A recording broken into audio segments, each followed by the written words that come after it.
Tomato plants, we train them to go vertical because we just think we get more production per square foot of garden space, and we don't have that big of a garden. So and it keeps the fruit off the ground so they don't rot, or the slugs and snails don't get them.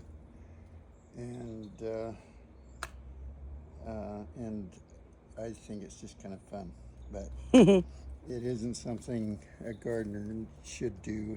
You're not right or wrong if you do or don't do it, but it's our choice. And basically all you do is you put a wire or string. It needs to be a strong string. I used a weak string this year and they've been breaking, so you need to tie it. We tie it to a piece of electrical conduit supported by T-posts, and that works really well, and of course it'll last longer than I will last.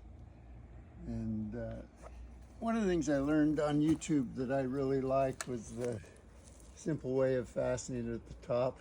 It's really not fastened at all, but you get a PVC T that'll fit over the top of the T-post, and then you just slide your conduit through it, and that's it.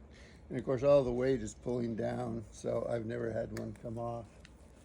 And so you put your string on, then you start kind of winding the plant around the string, or you can tie it.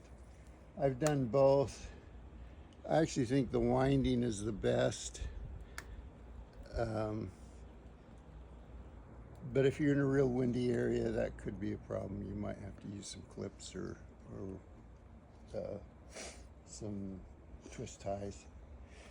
But then as the plant grows up, it's going to want to branch.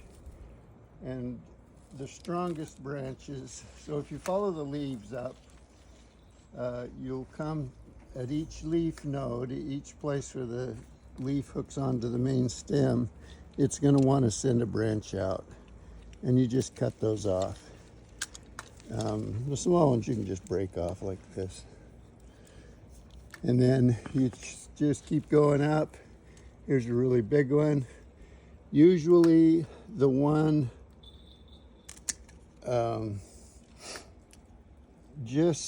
is it just above or just below? The blossom cluster is a very dominant one, and those are the ones you need to take off first. But then you have to keep going up the stem every week or two, because the other side shoots will eventually break dormancy and come out too. But that's all there is to it. And really, by the time you get to this time in the season, and I should have even done this earlier, it's time to get rid of all these lower leaves. They aren't doing you any good.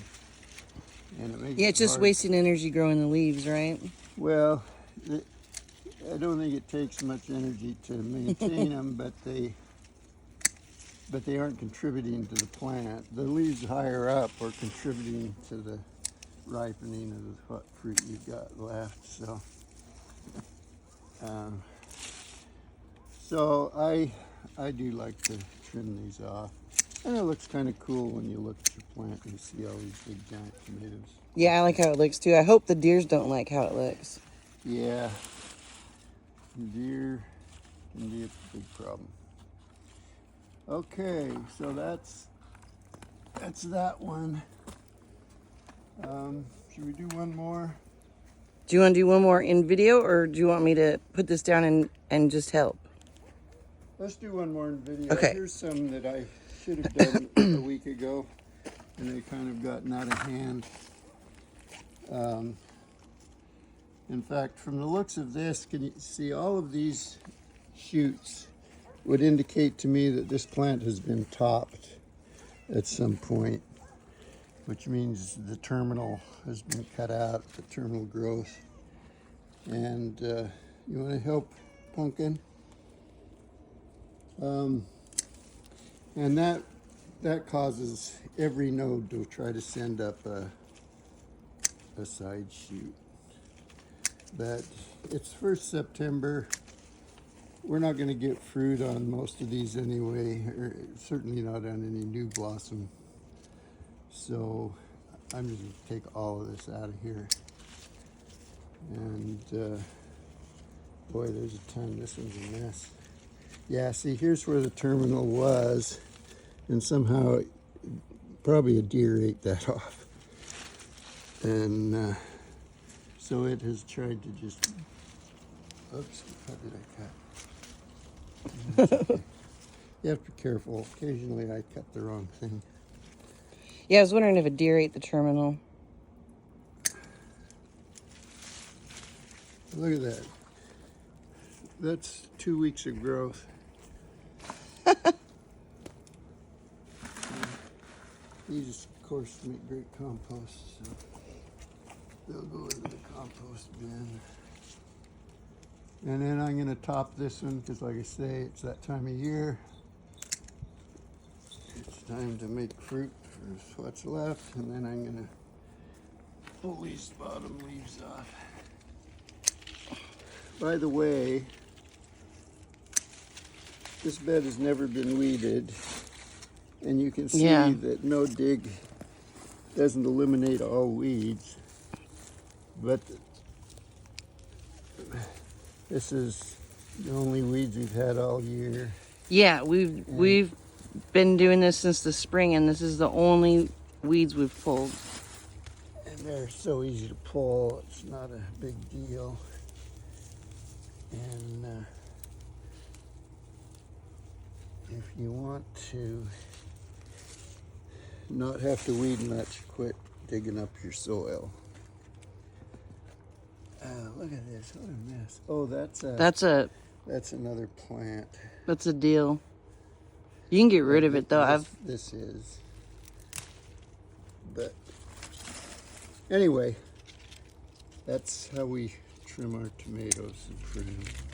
You can see the fruit. There's a lot of nice fruit on here. They aren't as good as usual because these beds are brand new, and we put some compost on them that had some problems. That we purchased it.